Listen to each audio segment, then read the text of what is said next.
Pebbles Malayalam. ഗോർഡിലോക്സും 3 കരടികളും.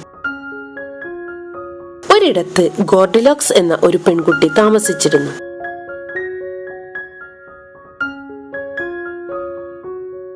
ഒരു ദിവസം അവൾ കാട്ടിലേക്ക് നടക്കാൻ തീരുമാനിച്ചു. അങ്ങനെ നടക്കവേ അവൾക്ക് വഴി തെറ്റി. അവൾ 3 കരടികൾ താമസിക്കുന്ന വീട്ടിലെത്തി. വീടിനകത്തായി ഒരു മേശയിൽ 3 പാത്രത്തിൽ ഭക്ഷണം വിളമ്പി വെച്ചിരിക്കുന്നത് അവൾ കണ്ടു. അവൾ 1-ാമത്തെ പാത്രത്തിലെ ഭക്ഷണം കഴിക്കാൻ തുടങ്ങി. നല്ല ചൂടുള്ളതായിരുന്നു.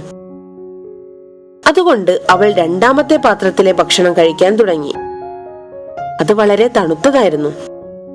അങ്ങനെയിരിക്കെ അവൾ അവസാനത്തെ പാത്രത്തിലെ ഭക്ഷണം കഴിക്കാൻ തുടങ്ങി. അവൾക്ക് കഴിക്കാൻ കഴിയുന്നതായിരുന്നു അത്.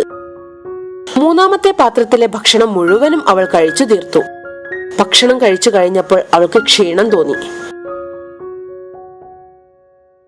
അവൾക്ക് എവിടെയെങ്കിലും ഇരിക്കണമെന്ന് തോന്നി. അങ്ങനെ അവൾ അവിടെ കസേരകൾ കണ്ടു. അതിൽ ആദ്യത്തേത് വളരെ വലുതായിരുന്നു. 2-ാമത്തേതും വലുതായിരുന്നു. എന്നാൽ 3-ാമത്തേത് ചെറുതായിരുന്നു.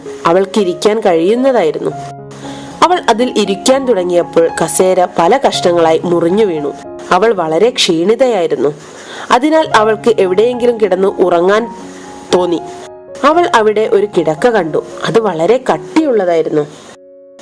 2-ാമതായി മറ്റൊരു കിടക്ക കണ്ടു. അത് കുറച്ച് മൃദുവായിരുന്നു. എന്നാൽ 3-ാമതായി കണ്ട കിടക്ക അവൾക്ക് ഉപയോഗിക്കാൻ പറ്റിയതായിരുന്നു. അവൾ അതിൽ കിടന്നുറങ്ങി. അങ്ങനെയിരിക്കെ കരടികൾ അവിടെ എത്തി. അവർ വീട്ടിൽ കയറി ഭക്ഷണം നോക്കിയപ്പോൾ ആരോ അവരുടെ ഭക്ഷണം കഴിച്ചിരിക്കുന്നതായി കണ്ടു.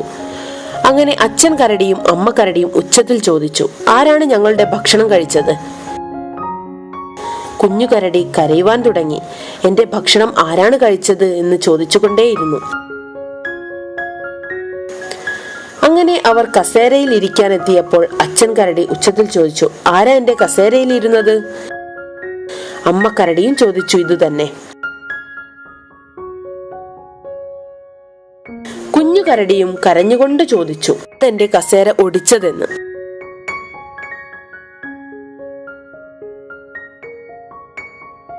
അങ്ങനെ 3 കരടികളും അവരുടെ കിടപ്പുമുറിയിലെത്തി. അവർക്ക് മനസ്സിലായി അവരുടെ കട്ടിലിൽ ആരോ കിടന്നിട്ടുണ്ടെന്ന്. ആരാ എന്റെ കട്ടിലിൽ കിടന്നത്? ഉച്ചത്തിൽ ശബ്ദിച്ചുകൊണ്ട് അച്ഛൻ കരടി ചോദിച്ചു. അതുപോലെ അമ്മ കരടിയും ചോദിച്ചു. കുഞ്ഞു കരടി കരഞ്ഞുകൊണ്ട് ചോദിച്ചു, ആരാ എന്റെ കട്ടിലിൽ കിടക്കുന്നത്? ഗോർഡിലോക്സ് അവരുടെ ഉച്ചത്തിലുള്ള ശബ്ദം കേട്ട് ഉണർന്നു. അവൾ കരടികളെ കണ്ടപ്പോൾ ചാടി എഴുന്നേറ്റ് ജനലിലൂടെ പുറത്തേക്കോടി കാട്ടിലേക്കെത്തി. എന്നിട്ട് അവൾ അവളുടെ അമ്മയുടെ അടുത്തേക്ക് ഓടിപ്പോയി. എന്നിട്ട് അമ്മയ്ക്ക് വാക്ക് കൊടുത്തു, ഇനി ഒരിക്കലും ഒറ്റയ്ക്ക് കാട്ടിലേക്ക് പോവുകയേയില്ല എന്ന്. ഇതിൽ നിന്ന് നമുക്ക് എന്ത് മനസ്സിലാക്കാം? നിങ്ങളുടെ പ്രവൃത്തി മറ്റുള്ളവർക്ക് വേദന ഉണ്ടാക്കുന്നതാണോ എന്ന് എപ്പോഴും നമ്മൾ ചിന്തിക്കണം. Goldilocks and 3 bears. Once upon a time, there lived a little girl whose name was Goldilocks. One day, she decided to go for a walk in forest. While out walking, she lost her way and found herself at the house of 3 bears. Inside the house, she came across a kitchen table with 3 bowls of porridge. She tasted the porridge from the first bowl and found it was too hot. So she tried the porridge from the second bowl, which was too cold. Finally, she tried the third bowl and found that it was just right. So she ate it all up. When she had finished the porridge, she felt tired and went to find somewhere to sit down. The first chair she found was too big. The second chair was still too big.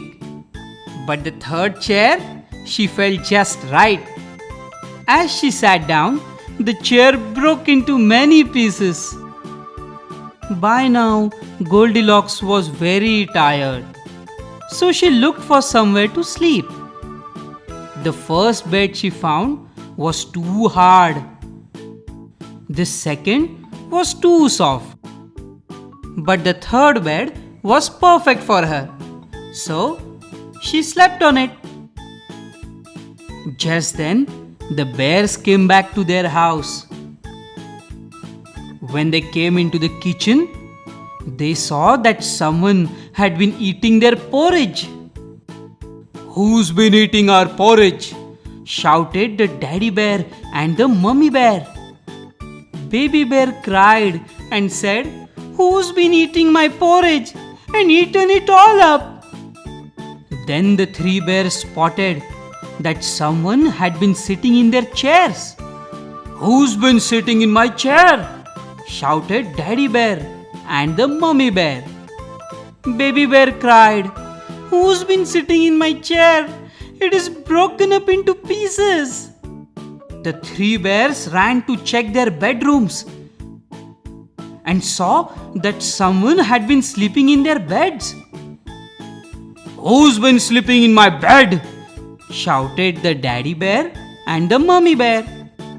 The baby bear cried, "Someone has been sleeping on my bed and they are still in it." Goldilocks was woken up by their shouting and was so scared. She jumped out of the bed and ran out of the open window back into the forest. She ran home to her mother and promised her she would never again go for a walk in the forest alone. Moral: think about how your actions might hurt others. Pebbles Malayalam.